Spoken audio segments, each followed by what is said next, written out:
There is a question that spans generations without ever losing its power.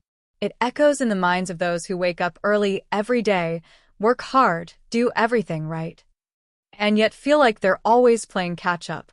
It bothers the artist who creates, posts, tries, persists, but sees others grow faster, with less apparent effort.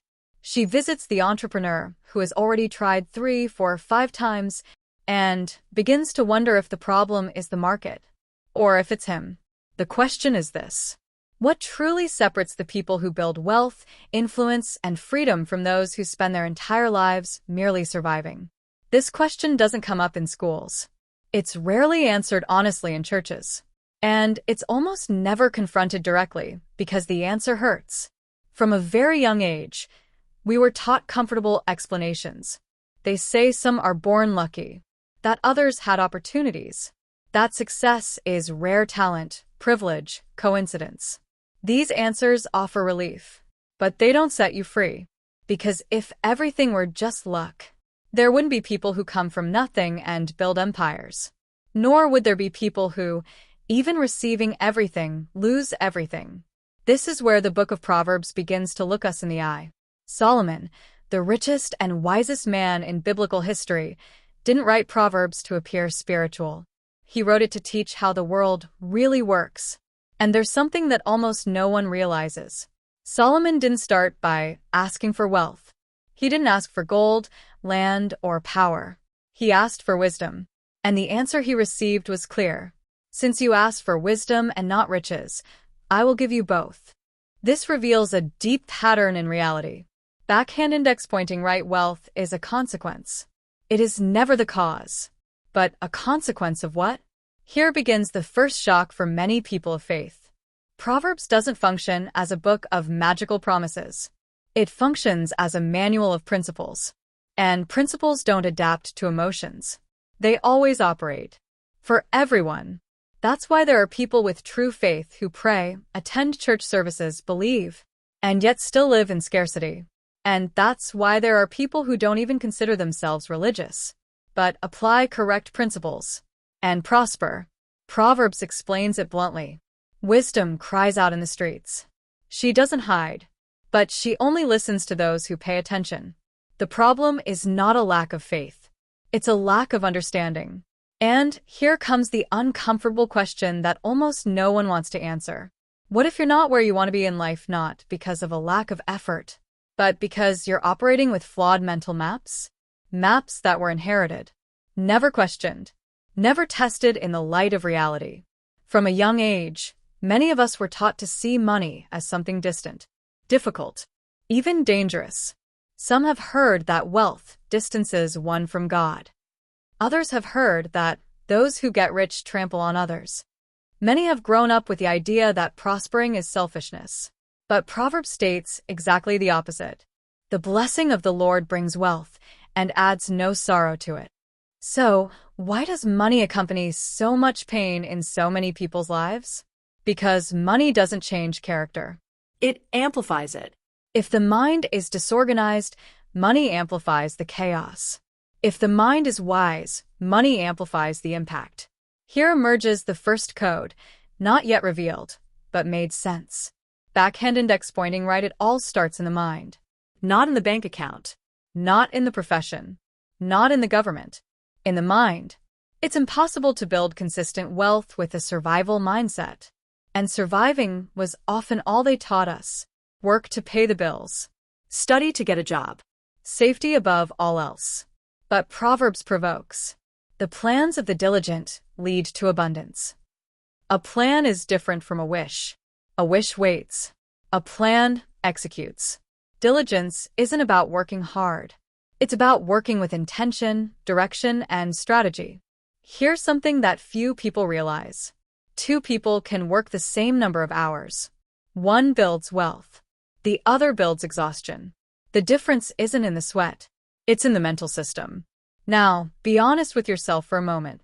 How many financial decisions have you made based on fear? Fear of running out. Fear of making mistakes. Fear of losing. Proverbs is straightforward. Man's fear sets traps. Fear doesn't protect you. It paralyzes you. And here is the most uncomfortable part of this chapter. Backhand index pointing right, many people call fear prudence. But prudence builds. Fear only prevents. Solomon understood something that almost no one teaches today. Wealth requires vision before evidence, decision before security, courage before confirmation. This doesn't mean acting without thinking. It means acting even when everything isn't perfect, because perfection is never achieved. The first $1 million code hidden in Proverbs begins with a break. Backhand index pointing right, breaking with beliefs that have been accepted without question. And perhaps that's the hardest step, because questioning beliefs means questioning family histories, repeated cycles, emotional truths. But Proverbs doesn't negotiate with comfort. The way of a fool seems right in his own eyes. Everything seems right until the results prove otherwise. Now, let me ask you a question that's worth more than money. If your current way of thinking about money were perfect, wouldn't you already be reaping better rewards? Be honest. Don't blame yourself. Just observe. Because the moment you realize that something changes, you understand that prosperity is not a betrayal of faith. Wealth is not a sin. Abundance is not arrogance. They are responsibilities. And responsibilities are only given to those who are mentally prepared. That is why Solomon did not begin with gold. He began with wisdom. And that's why this video doesn't start with promises of quick money. It starts with a question that dismantles illusions. Speech balloon before we move on to the next chapter. Subscribe to the channel and turn on notifications. This series is not your average entertainment. It's reprogramming. Also, comment on where you're watching from. This journey isn't a solitary one. Because in the next chapter, you'll understand something that almost no one admits. Backhand index pointing right, what really changes in the lives of those who prosper. And why not everyone manages to sustain success once it arrives. There is a big lie that almost no one confronts. She says that success is simply having money, that prospering is accumulating wealth, that winning in life is showing visible results. But those who have actually crossed that threshold know. Money is not the change, it's the symptom. What changes first is the way the person decides. Proverbs touches on this point with surgical precision. By wisdom a house is built, and by understanding it is established. Home here isn't just a wall, it's a life structure. When resources start to become available, something silent happens. Choices cease to be made in desperation. The urgency diminishes. Fear loses its power. And time begins to work in your favor. This is the first shock for someone who has always lived on the edge. Those who live in scarcity decide to put out fires. Those who live in abundance decide to build. And this has nothing directly to do with how much money someone has today, but with how that person positions themselves in life. Proverbs states something powerful. The poor speak with pleas. The rich answer with firmness. It's not arrogance. It's confidence. Successful people don't beg for opportunities. They create environments where opportunities arise. And almost always, they started from scratch. Artists who were invisible. Entrepreneurs who were discredited. Creators who were ridiculed. The common thread wasn't supernatural talent. It was the ability to think beyond the present. They understood something that Proverbs had already warned about. He who observes the wind will never sow. Waiting for the ideal scenario is an elegant way of postponing decisions. Most people expect more money, more time, more support, more security, until one day he realizes that his life has been passing him by while he waits. The experience of success begins when someone changes their internal question. Instead of asking, "What if it goes wrong?" he then asks, "What if it works and I don't try?" This is the point where Proverbs ceases to be poetry and becomes operational code. Well-laid plans lead to abundance. A plan is not a wish. It is not empty prayer. It is intention with method. Here, a silent conflict arises. Some choose to invest, others to become entrepreneurs, others to create art, content, ideas. But Proverbs makes it clear. It's not the journey that guarantees prosperity. It's consistency. The lazy person desires and gets nothing, but the desires of the diligent are fulfilled. Diligence is a daily presence, even without immediate reward. And that's the moment when many give up. Because thriving requires something the ego rejects. Backhand index pointing right time, without recognition. Think of any big name. Before the visible success, there was ignored attempts, failed projects, reviews, loneliness. The difference is that they didn't interpret the silence as rejection. They interpreted it as part of the process. But there is a danger here that few people warn about. When success begins to arrive, it tests the person. Proverbs warn, better is a little with justice than great revenues with injustice. Why? Because success amplifies everything. It amplifies character. It amplifies ego. It amplifies inner flaws. Some people, as they prosper, lose their values. Others lose relationships. Others lose control. Not because money is bad, but because the emotional structure was fragile. That is why Proverbs insists so much on wisdom before wealth. Wisdom sustains. Wealth tests. The experience of success is not linear. It requires constant adjustments. When resources become available, new temptations arise. Flaunt. Prove worth. Living a life of appearances. But Proverbs warns, the wise man stores up knowledge, but the mouth of the fool is imminent ruin. Truly prosperous people don't talk about everything they earn. They don't show off everything they build. They protect the process. Another shock for those starting to climb the ladder. Backhand index pointing right, not everyone will celebrate their progress. Some walk away. Others criticize. Some try to pull them back. Proverbs doesn't romanticize this. As iron sharpens iron, so one person sharpens another. Those who thrive need to change their environments. Conversations. Influences. That hurts. But stagnation hurts more. Here arises a question that defines destinies. Do you want to feel accepted? Or do you want to become who you were born to be? The experience of success comes at an emotional price. It requires saying no. It requires disappointing old expectations. It requires walking alone for a while. That's why many return to the comfort of scarcity. It's familiar. It doesn't require profound inner change. Proverbs describes this phenomenon. The dog returns to its vomit, and the fool repeats his folly, not out of stupidity, but due to a lack of mental reprogramming. Now, be honest with yourself. If success came to you today, would your mind be prepared to sustain it? Does your routine allow for growth? Do your habits support abundance? Or would you destroy what you've been given? These questions don't condemn. They prepare. Because thriving isn't an event. It's a state of mind sustained by discipline. And here is a silent code from Proverbs. Backhand index pointing right, wealth demands a new identity. You don't accumulate things to become someone. You become someone, and then you accumulate. Many people want new results with an old identity. That never works. The experience of success begins within. Then it manifests on the outside. Speech balloon if this chapter is making sense to you. Subscribe to the channel and leave a comment. What area of your life do you feel needs improvement to sustain prosperity?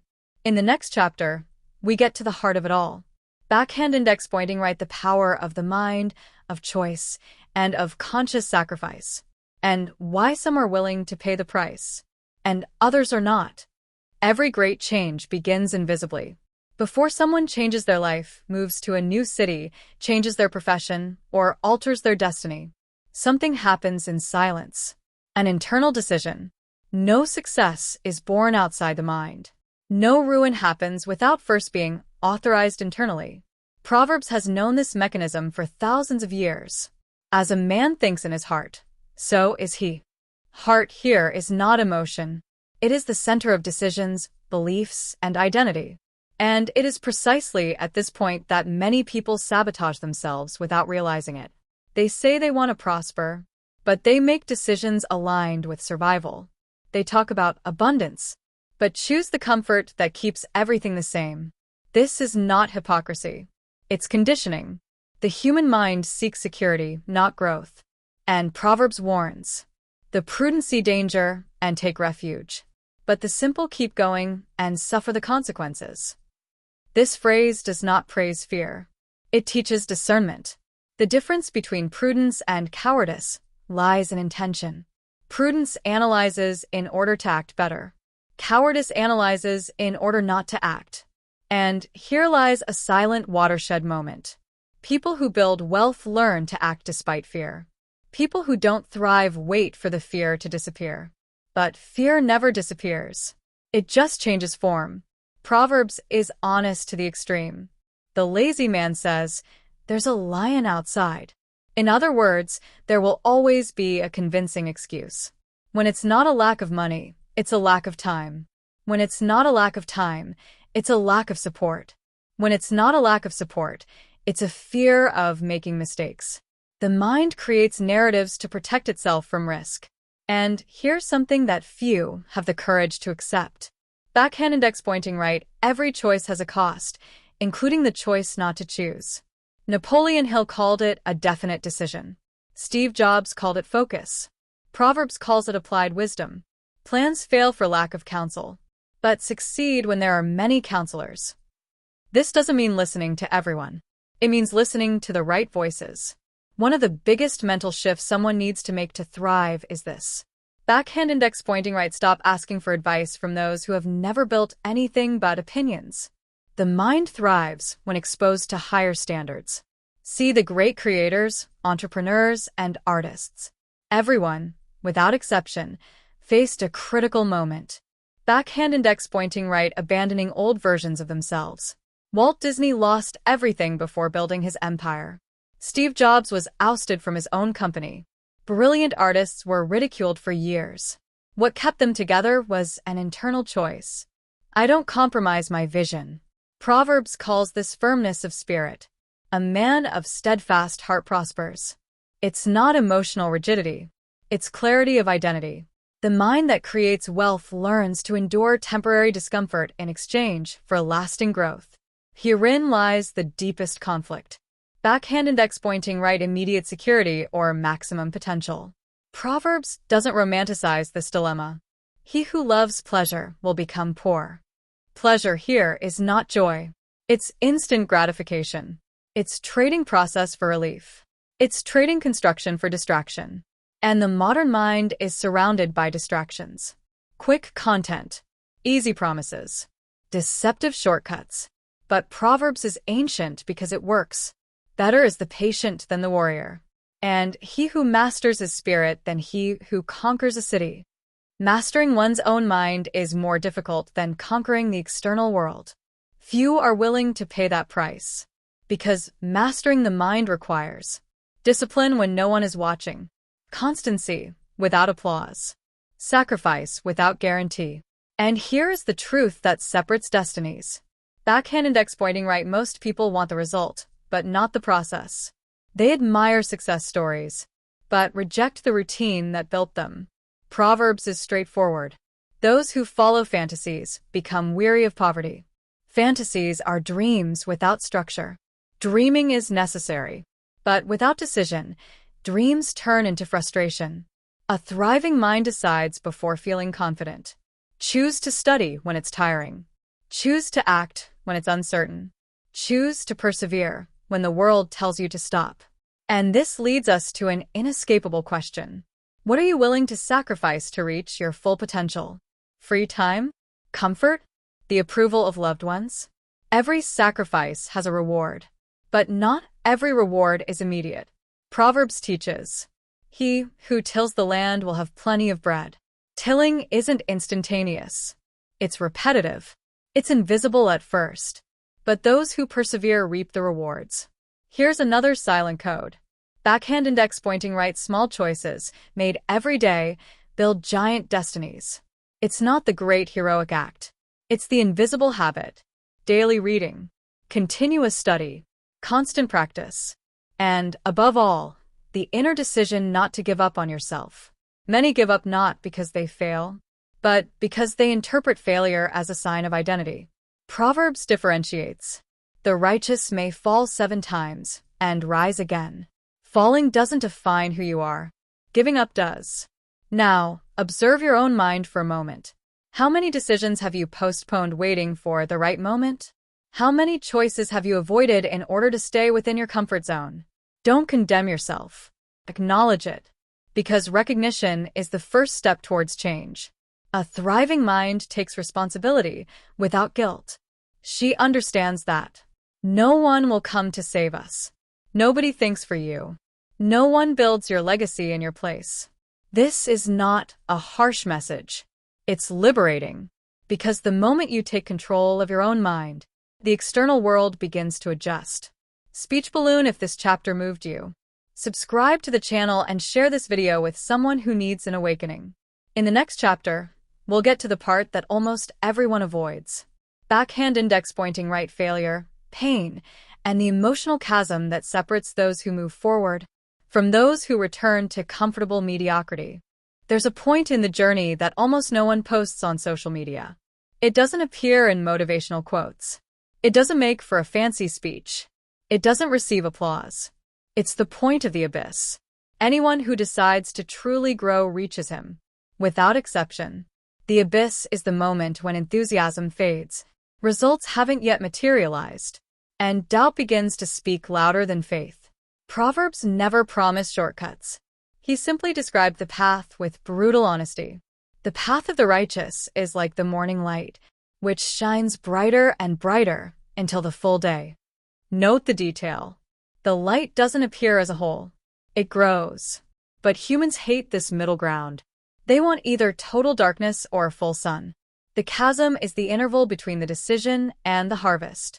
It's when you're no longer who you used to be, but you haven't yet become who you want to be. And this phase hurts. This is where financial losses occur. Silent rejections. Doors that won't open. Messages that go unanswered. And the thought whispers. Perhaps you were mistaken. Perhaps this isn't for you. Perhaps it would be better to go back. Proverbs anticipates this moment. Hope deferred makes the heart sick. Not because hope is bad, but because time without clarity is tiring. This is the point where many give up. Not due to inability, but due to emotional exhaustion. They confuse process with failure. And here is a difficult, yet liberating truth. Backhand index pointing right failure is not falling. Failure is interpreting the fall as a sign to stop. Proverbs is direct and disconcerting. The righteous may fall 7 times and rise again. In biblical symbolism, 7 is not a literal number. It represents repetition. It represents insistence. Falling is part of the process. Staying down is a choice. But there is a silent dilemma in the abyss. Backhand index pointing right, is it better to risk and lose? Or never lose because you never tried? Many people choose the second option. And they call that prudence. But Proverbs clearly distinguishes things. Whoever trusts in their own understanding is a fool. But whoever walks in wisdom will be saved. Wisdom here is not excessive caution. It's course correction. Those who cross the abyss learn something crucial. Backhand index pointing right, making mistakes doesn't mean giving up. Making mistakes requires adjustment. Some lose money. Others lose time. Others lose support. But those who move forward learn. They learn to read signs. They learn to strengthen their minds. They learn to become emotionally stable. And emotional stability is one of the rarest currencies of prosperity. The abyss also exposes something unsettling. Not everyone wants to see you win. Some will feel threatened. Others will feel uncomfortable. Some will feel disappointed. Proverbs never promised universal acclaim. Do not rebuke a mocker or he will hate you. Not all criticism deserves attention. Not all opinions are worthy of weight. Learning to filter out voices is essential to crossing the chasm. Another danger appears here. Backhand index pointing right, the temptation to abandon principles in order to accelerate results. This is where many people get lost. Proverbs warns firmly. Better is a little with righteousness than great gains with injustice. Why? Because shortcuts come at a very high emotional and spiritual cost. Those who sacrifice values to rise quickly pay a high price to stay on top. The abyss tests character before allowing growth. And this is not punishment. It's preparation. Because prosperity without character destroys. Now, stop for a second and reflect. How many times have you been to this place? You've already decided to change. You've already started something new. You've already felt hope. And then came the fall. Perhaps a debt, a public failure, a profound disappointment. And you thought about giving up on yourself. Don't condemn yourself for it. Most people give up here. But Proverbs left the map for crossing. A wise man is full of strength, and a man of knowledge increases his power. Strength is not the absence of pain. It is the ability to continue despite it. The abyss teaches something that no victory can teach. Backhand index pointing right, resilience. Without resilience, any success is temporary. Those who cross the abyss learn to adjust expectations, strengthen routines, trust the process more than the emotions. Because emotion varies, process sustains. Here's another silent code. Backhand index pointing right, discipline saves the day when motivation runs out. Motivation is like the wind. Discipline is the root. And roots grow in the dark. Nobody sees it. Nobody applauds. But they support it all. Proverbs describes this accurately. Whoever keeps the commandment keeps his soul. To keep here means to persist even when you don't feel like it. The abyss also redefines identity. You stop seeing yourself as a victim of the system and start seeing yourself as responsible for its own construction. That's scary, but liberating, because the moment you take responsibility, you regain power. Now, here is the question that separates those who cross over from those who return. Do you want emotional comfort or real building? The two don't go together. Construction demands temporary discomfort. Eternal comfort comes at too high a price. Proverbs never lied. Hard work brings reward, but idle talk leads to poverty. It's not about the amount of effort. It's about consistency. Small steps, repeated with discipline, can cross any abyss. And perhaps you are exactly at that point right now. Tired, Questioning. thinking about turning back. If that's the case, listen carefully. Backhand index pointing right, you didn't get here by chance. Backhand index pointing right, the abyss is not the end, it's the transition. It exists to separate those who desire from those who decide. Speech balloon, if this chapter spoke directly to you, subscribe to the channel and leave a like. In the final chapter, we conclude this journey with that which gives meaning to everything. Backhand index pointing right, legacy, purpose, and the ultimate understanding of why true wealth was never just about money. After grappling with the question, feeling the weight of the choices, facing the mind, surviving the abyss, silence ensues. Not the silence of fear, but the silence of clarity. This is where many realize something they never understood before. Backhand index pointing right, the search was never just about money. Money was the symbol, the external sign, the visible consequence. Proverbs never placed wealth as the end goal. It always presented it as a collateral result of lived wisdom. Solomon amassed gold, land, and influence. But his greatest legacy was something else entirely. Understanding conveyed. Because those who build wealth without understanding lose it. But those who build understanding recreate wealth as many times as necessary. Proverbs states this with absolute clarity. Wisdom is a better inheritance than riches. And that changes everything. Wealth can be taken. Understanding cannot. At this point in the journey, something is reorganizing itself within you. You understand that. Prosperity is not about showing off. Abundance is not excess. Success is not a comparison. Success is freedom with responsibility. Freedom to choose. Freedom to create. Freedom to say no without fear. And responsibility for. Use what you receive wisely. Upholding values when no one is watching. To impact beyond oneself. Proverbs never dissociated prosperity from character. A good man leaves an inheritance to his children's children. Inheritance isn't just about money. It's about mindset. It's about vision. It's about setting an example. This is where the true legacy is born. Legacy isn't what you accumulate. It's what you activate in other people. How many lives do you improve with your existence? How many environments become stronger because you've been a part of them? This is the measure that Proverbs proposes. The modern world calls this success. Proverbs calls it a well-built life. Now, consider something profound. Solomon never taught people to chase after money. He taught them to build wisdom daily. He who finds wisdom finds life. Life here is not just about breathing. It's about living with meaning. At this final point, all the codes come together. Backhand index pointing right, an aligned mind. Backhand index pointing right, conscious choice. Backhand index pointing right, daily discipline. Backhand index pointing right, character tested in the abyss. Backhand index pointing right, purpose, sustaining prosperity. And then comes the silent equation that few understand. Right mindset plus consistent action plus continuous learning equals legacy. Without mindset, action is lost. Without action, knowledge decays. Without learning, legacy dies. Proverbs treated wealth as a tool, never as an identity. You are not what you own. You are what you build and what you leave behind.